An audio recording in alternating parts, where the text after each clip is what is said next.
Pound 6, Day 3, San Juan Gym sa baba. Ito, pangatlong laban ng hapon natin. Sa kanan ko, mula Dasmariñas, Cavite pa, magingay para kay Mod. Batang nasa likuran, pinupuno na ng timpi. Iniilagan ng tingin, may mapang insultong ngiti. Lalakad pabalik, tinukso mo kong umuwi. Huling lingon ko'y nagsasabing babalik ka kung muli. Sa kaliwa naman, mula Rosario, Pasig, magingay para kay Sibil.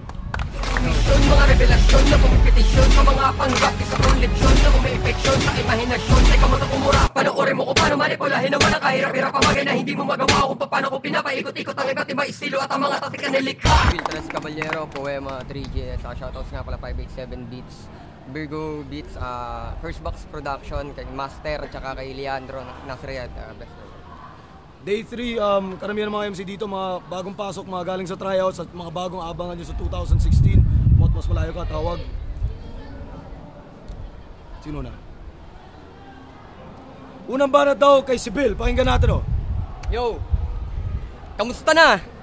Mr. Makatang kung umasta, feeling true Pinoy gangsta. 24 oras daw gumawa ng lyrics, pero verses walang kwenta. Gago yung verso kung masakit, puro punchline at kicking lyrics, tatamaan kahit na sino. Ngayon paano ka lulusot sa bars ko kung hindi ka nga makatakas sa rehas na anino? Magiging king of the underground ka lang kapag nilibing kita ng buhay. Tas I'ma take you higher, sabay bato pa ibaba, tags lupa, hindi ko na kailangan maghukay. Kaya beware sa mga setup kong conflict na kapag binuga, malaglak pag pumutok. Ang labang tayo magmimistulang hijack. Ako magkokontrol ng tensyon habang ume-ere ka sa tuktok. Tangina delikado buhay mo sa akin, kaya dapat hindi ka na lumantad. Hindi mo ba napansin, intro pa lang may death threat ka na kaagad? At diba sir, galing to ng Calabarzon tryouts? Ang ina may Caviteñong madadala. Yung champion nga ng division nyo, dinurog ko, ikaw lang na tinalo pa niya kaya? Kasi nga Mot, wala ka namang naiambag sa hip-hop. Kaya mas lalong wala kang pwedeng ipagdamot. Kasi hindi ka magaling at hindi ka nagagaling kahit pa na maggamot. Wala kang bilang tang ina kasi nga wakamot ang magagawa mo na lang pagkatapos ng laban natin, magkamot. Dahil pag ako nag-aral at nag-isip, hindi lang kilay, pati buhok ko sunog. Pag ako nagsusulat, hindi lang papel, pati lamesa, tupok. Pag ako nag-iinsayo, maladragon sa sobrang init ng bars, parang apoy kapag binigkas. Kaya sigurado pag nag-spit ako sa gubat, forest fire ang labas. So ano, ako lang magpapasiklab? Eh di dapat sa akin lang yung karangalan.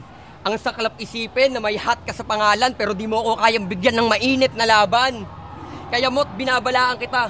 Huwag mo akong bubulabugin sa mga bagay na hindi ka mapanatag. Tandaan mo, gamo-gamo ka lang kaya malamang sunog ka kapag ako nagpaliwanag. Tangina Mot! Time! Unang banat, Mod, pakinggan natin Puro ka Mot. Tangina ang pangit mong bumira. Kung ako si Mot, ikaw tira-tira. Sibil, sino ba yan? 13 Caballero, Republican ng kanyang grupong pinagmulan. Sabi ng ilan sa aking napagtanungan, mabigat din daw yan.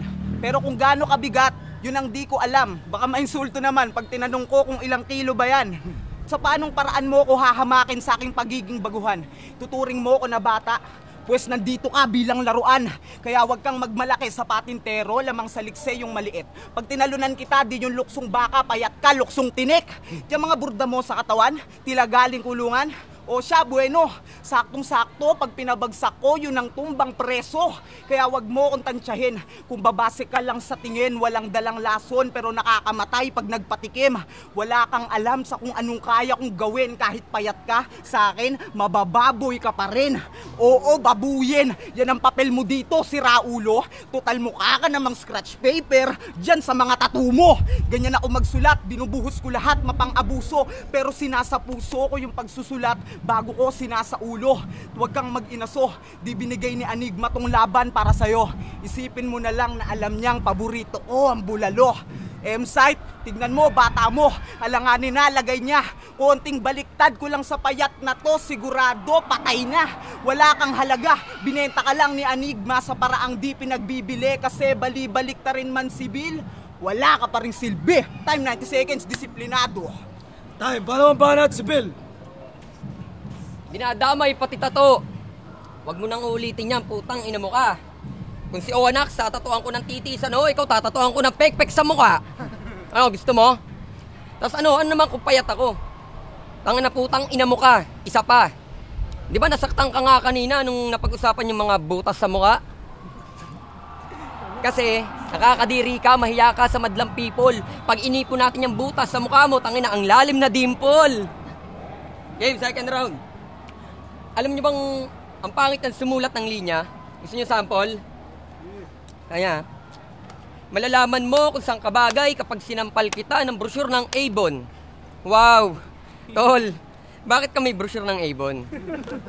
Baka order ng makeup kasi nagpapaganda ng imahe. Tapos gusto pang manampal, halatang hindi to tunay na lalaki. Walang punchline, yung banat mo, nasisiraan ka na ng tuktok, panay sampal lang kaya mong gawin, kaya linya mo, walang suntok. Pero nag-improve na daw to. Halimaw na daw siya. So ano nang pinasasampal mo ngayon? Brochure ng Natasha. Yan. Tangina mo. May paghangsta-gangsta ka pang nalalaman. Feeling real G itong gago porket sumisindi lang ng halaman. Tapos kung maghamon ng away, ang tapang, ginagawang chicken, yung mga kabif niya tangina. Oy, hamon, chicken, beef, ingat tol ha, baka makarni ka. Masyado ka kasing mayabang. Kaya yung dugo ko sa'yo, kumukulo. Sige nga, kung talaga matapang ka, titigan mo ang mata sa mata. O, tumitig ka naman, uto-uto. Dahil ako'y sundalo ng rap, nakahanda sa kahit anong gulo at gera. May bibig na malamasyinggang, kargado to ng mga linyang at bara. Paano daw kapag naubusan ako ng bala? Tangina, di ba nga always ready to? May nakareserba pa akong utak na matalas, di lang matalim, at matutulis na buto. Dahil yung estilo ko, cobra. Pag meron ka nito, wala kang talo. Yung estilo mo, wak. Pag meron ka nito, mukha kang gago. Kaya kapag ako ang kumubra, walang pumapalag, simot walang tira. O hindi nyo ata naging sabi ko kapag ako kumubra, wala itong palag kasi simot, walang tira. Time, 90 seconds din yun. Time mo naman banat. Simot, walang tira. Kanina yon ay binalik ko na. Oo, tataas ka pero malalaglag ka rin, parang damit mo, tanga. Kung si Sibil, mahilig magyabang ng nilakbay niya. Sinusumbat pa sa kalaban kung anong binaybay niya. Dahil lang sa droga, di ikaw ang nagmaniobra ng iyong mga paa. Utak ay nagkaroon ng maling takbo kaya naging tamang lakad ka. O malamang sabihin niya, gasgas na kasabihang papunta ka pa lang, ako pabalik na. Kung ganon nagkasalubong tayo ngayon para bigyan na kita ng pahinga. Sa kakabilang mo ng hakbang anong gusto mong palabasin. Na matagal ka nang nagrarap, ba't nandito ka pa rin?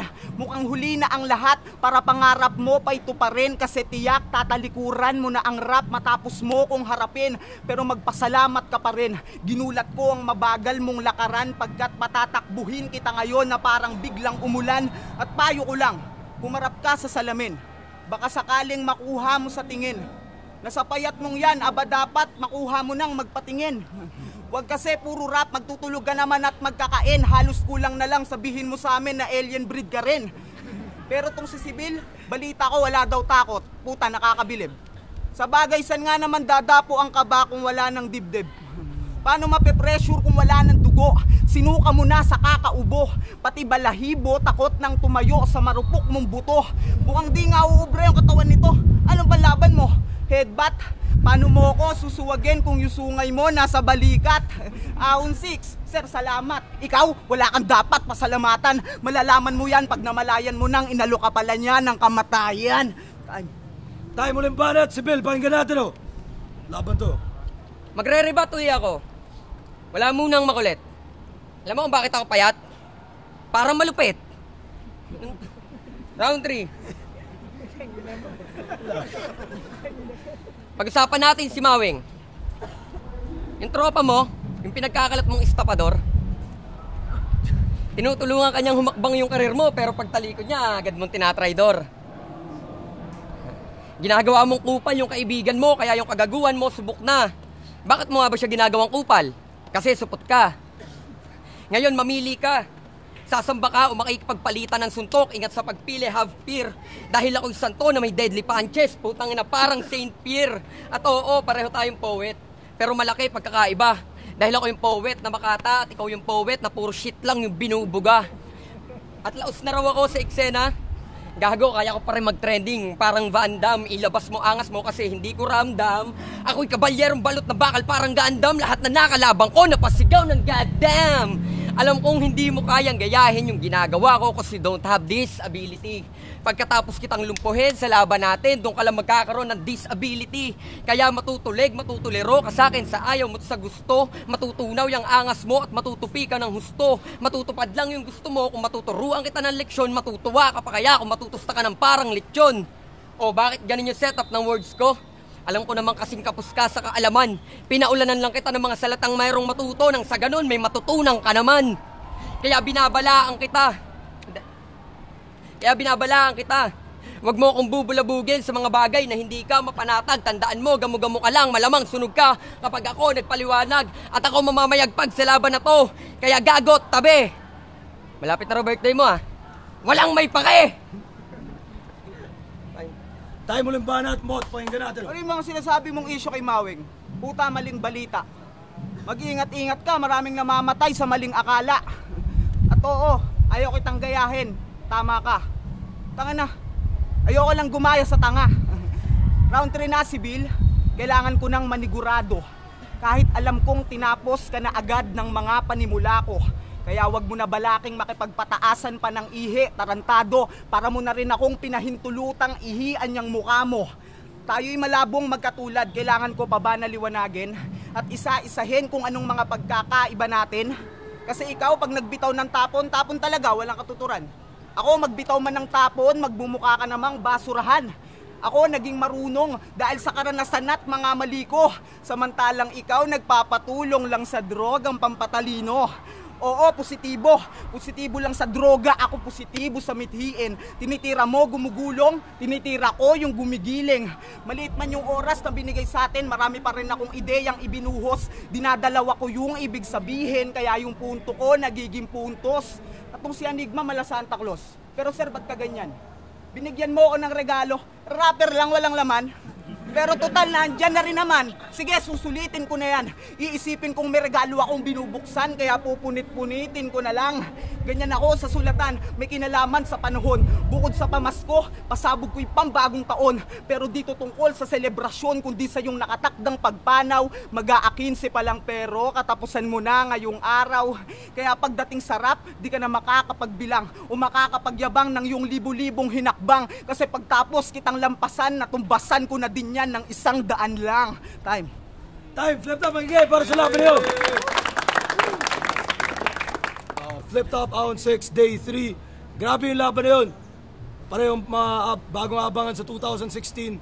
Mot vs. Sibil. Magigay, isa pang best para sa ulan ng pareho.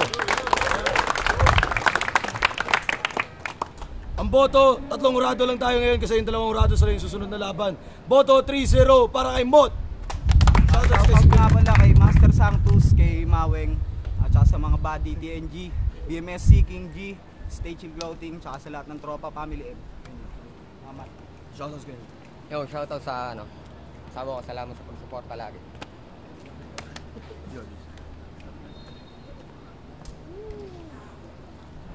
Mot, all 3 rounds, technical, at first sumasabay si Sibil sa technical, tas medyo pababa tas mas consistent si Mot, tas astig din yung rebuttal niya, ginamit pa yung t-shirt, sobrang astig ng part na yun. Ayun.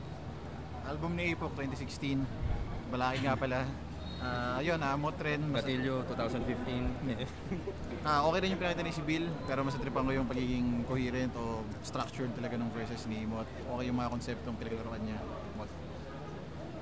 Nag-play blind rhyme, Mot versus Sibil, binoto ko si Mot, pero sobrang lakas rin ng ginawa talaga ni Sibil, pero yung mga landing ng punches, mas maraming lumalanding para sa akin kay Mot.